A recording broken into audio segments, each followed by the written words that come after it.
Assalamu Walaikum. In this video, how to make text go across multiple cells in Google Sheets. Example, see this text copy,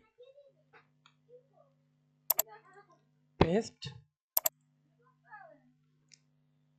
and example again delete, select cells, single cells, go to format tab,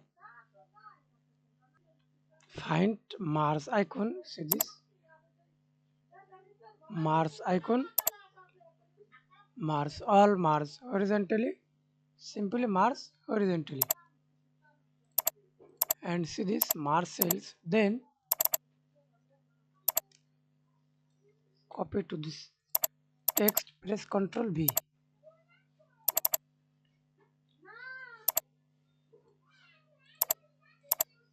align middle,